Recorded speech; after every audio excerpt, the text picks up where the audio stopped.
Let's open one, see what it looks like on the inside.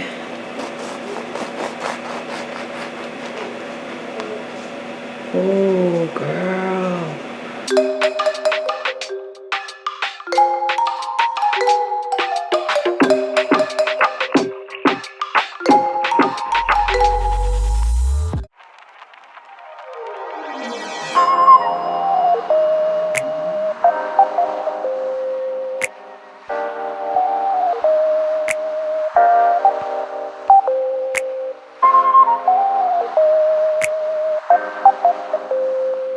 Sis, I know you're about to be eating biscuits and all, or if you like me, you're making them for your husband or you're making them for the kids, whatever. We still need to detox. So don't forget to sign up for my free 3-day detox meal plan. The link will be in the description, and there should be a link passing you by right up at the top of the screen.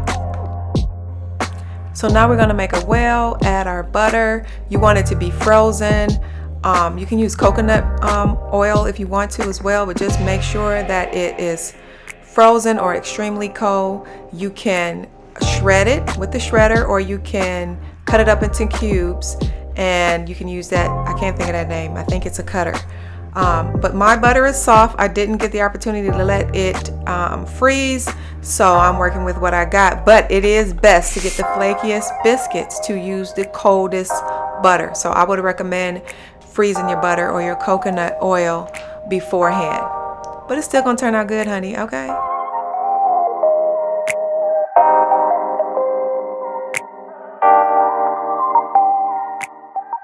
Now you want to cut the butter up into the flour mixture. You want to go fast. You don't want to cut it up so much to where you don't see the butter. You still want to see some chunks of butter, kind of like sand, but right before you get to that. You see how that's looking? That's how you want it. If you cut up the butter and it disappears, then you're not going to get the flakes. We need that butter action. And then just add the liquid mixture, the milk mixture, and now you want to mix it just enough to incorporate it. This is very important. I always miss this right here, and this is really important. So just mix it just enough that it's incorporated so you can hold it as a ball in your hand. It's going to look like it's not mixed together. It's not going to look like you're not trying to make a cake, okay? So we're just trying to incorporate it so we can make a dough. So make sure you follow this part.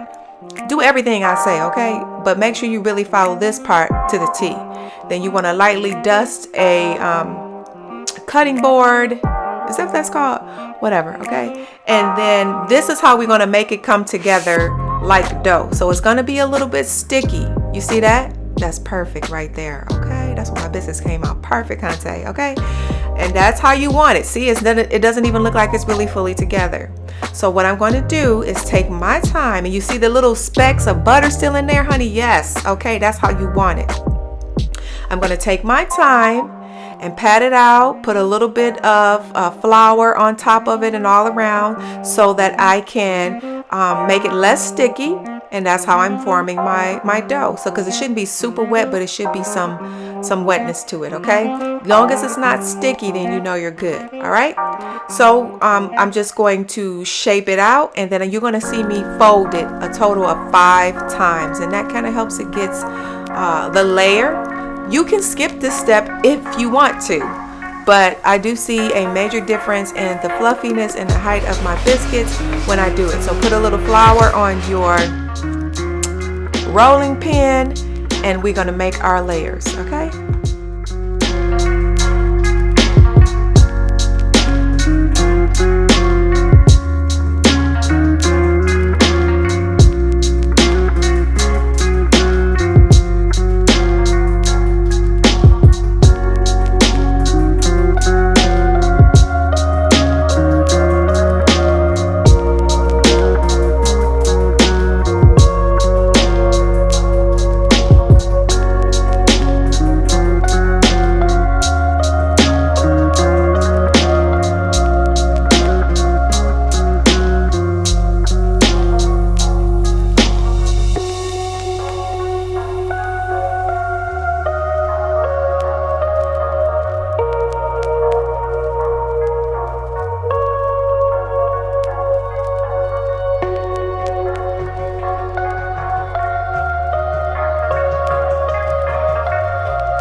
Okay, wasn't that relaxing to watch?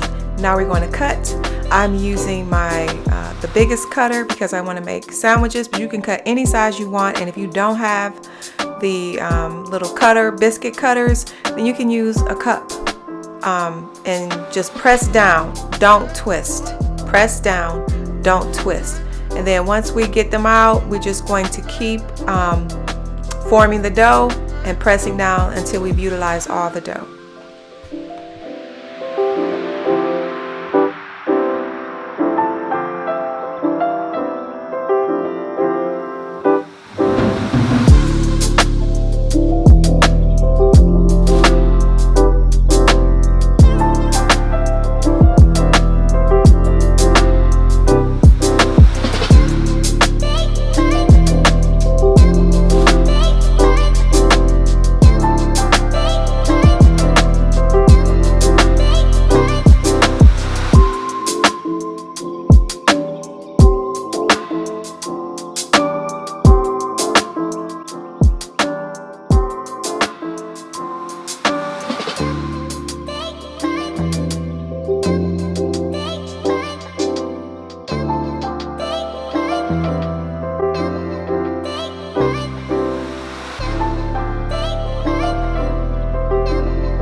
Let's open one, see what it looks like on the inside.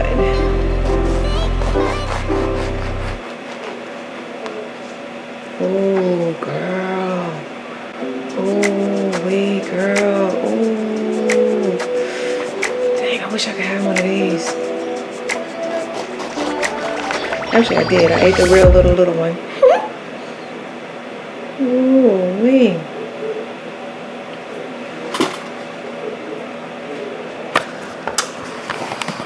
So, yes, I'm going to make him a sandwich. I kind of cut that one unevenly. But, yes, look at that. Oh.